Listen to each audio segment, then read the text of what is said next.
Hi, I'm Jean Nolte, editor at Fons & Porter. And I'm Colleen Tauke. I'm the sewing specialist at Fons & Porter. Today, in this tutorial, we're going to show you how to make the Imperial Diamonds quilt. For the pattern for this quilt, go to shopfonsandporter.com/quiltingquickly. Okay, let's get started.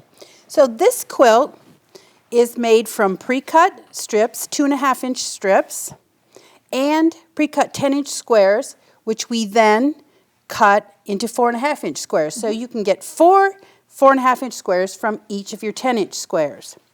Now, the other things that you will need is a background fabric, a sashing fabric, and a border fabric. And this is your background fabric. We'll need some 2.5-inch strips of that to go with our colored strips, some 4.5-inch squares of the background, and then we're going to cut some 3.5-inch strips. And from these 3.5-inch strips, we're going to cut 2 sizes of triangles. Now both those triangles look similar, but one is a half square triangle, one is a quarter square triangle. The nice part about it is we can cut it all from one size strip. Yep, and this is a 3.5-inch strip. So I'm going to show you how to use the Fons & Porter 1/2 and 1/4 ruler to cut both of these kinds of triangles. So the first thing I want to cut is a half square triangle, which is a C triangle in this pattern. And the first thing you would do is, I'll do this. Normally I would just do this with my left hand. But Perhaps that you're left-handed, but for most of us, what we want to do is clean up the edge and take off the selvage from our strips of fabrics. So then we're going to turn back so the cleaned up edge is on the left. I'm going to line this up. So the part with the yellow triangle here is for making half square triangles.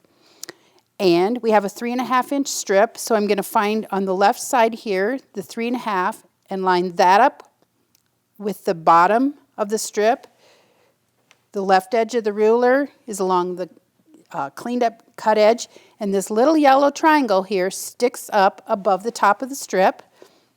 That's to ensure that you know you have it placed correctly. Yep. And when I have all that, then I'm going to just cut that triangle, and it's going to be chopped off there, but that's fine. Then we're ready to cut quarter square triangles. And the reason we cut the half square triangle first is because it just saves a little fabric. I don't like to waste anything. So now I'm going to start cutting quarter square triangles, and I find the line that goes across here that says 3.5 because that's the width of my strip, and I line it up along the top of the strip, and this teeny weeny little black corner there is going to stick out below the strip. And I'm going to just make a cut along there. And we have a B triangle like that. At this point, you're going to go ahead and cut triangles, half square and quarter square, to the number required for your pattern. So you just flip the ruler back and forth. There's another one. Uses up the whole strip. And then when you get to the end, you've probably got a little piece that's too small to cut one of these. So then you just flip the ruler over and cut another half square triangle out of that. Okay, so now we have all the pieces that we're going to need. Just put those away. We're ready to start assembling units to make the center panels that are right here in the quilt. So the first thing that we need is what we call a panel unit, and that starts out with just some squares. So the colored 4.5-inch squares and one background 4.5-inch square. And then what we need to do is add B triangles to each end. The trick here is to make sure that the placement is correct. Right. So if you look at how the length of this goes, you just make that extend out that way. The length of this then extends out that way. So I'll just fold it over, line up the corners, and start stitching at that end, and just sew right off the edge. These are oversized and will be trimmed later. So once you've done that, we have a unit already assembled. Right, that looks like this. So I'm going to get these out of the way.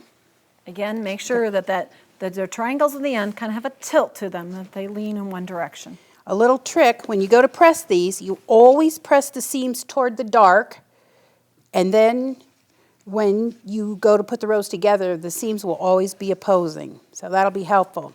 Now the next unit we need to make after the panel unit is a corner unit. And it's a similar thing. only we just use one colored square, and we're going to put a B triangle on each end, and you see how it just makes a really long line here. You need to get them lined up the right way.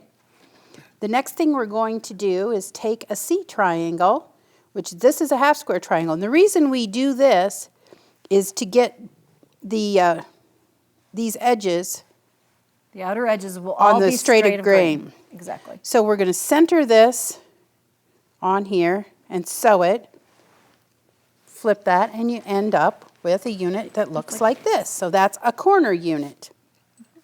Now, I'm going to get all of these things out of the way. Once you've produced all these pieces, now it's time to start assembling them into long strips, as you can see in the quilt.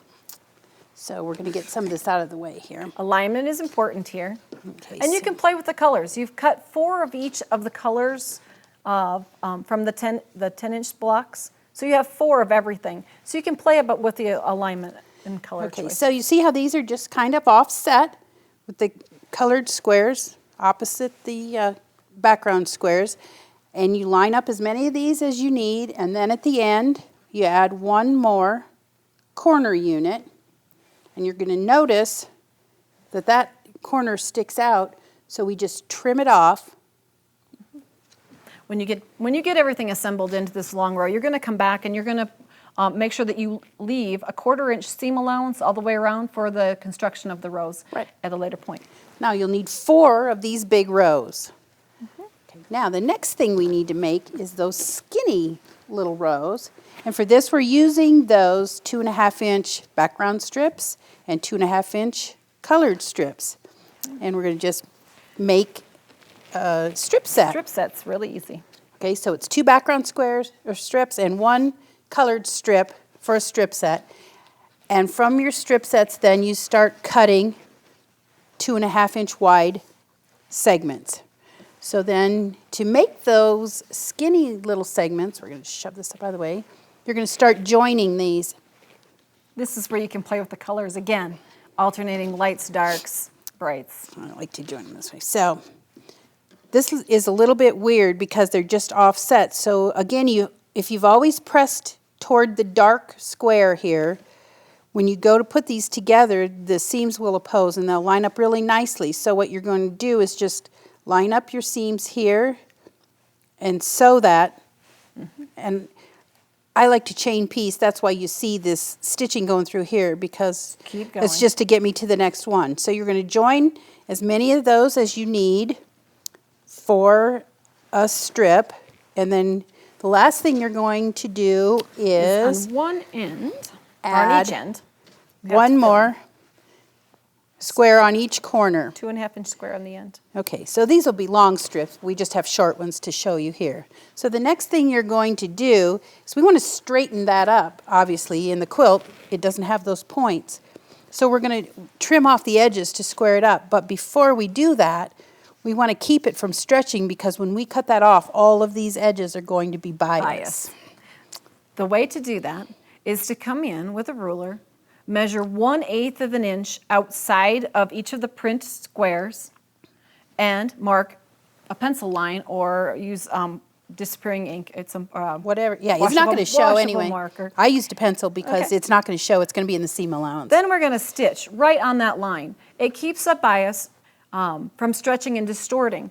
Let it go through the machine using the feed dogs. Don't push, don't stretch. It will lay nice and flat when you're finished. Then once you've got the edge stabilized, come back and measure 1/4 inch outside of each of the points. And you can see here we were taking away the triangles so that you have this nice clean unit. Also, I would recommend stay stitching in a color that matches the background. We just did it in red, so it's easier to see. And then Oh, you're going to add, yeah. to each side, as you can see in the quilt behind us, there's a dark, narrow strip of purple along each side. So for the center sections, you need to add those and make long strips with the purple sashing outside them. So that's basically all of the pieces that you need. Now you're ready to assemble your quilt. You join the 5 skinny sashing strips and the 4 center panels to complete the center of your quilt. Then all you need to do is add borders until you get to the outside and you're done. Thank you for watching today. For more of our videos, go to video.fonsandporter.com.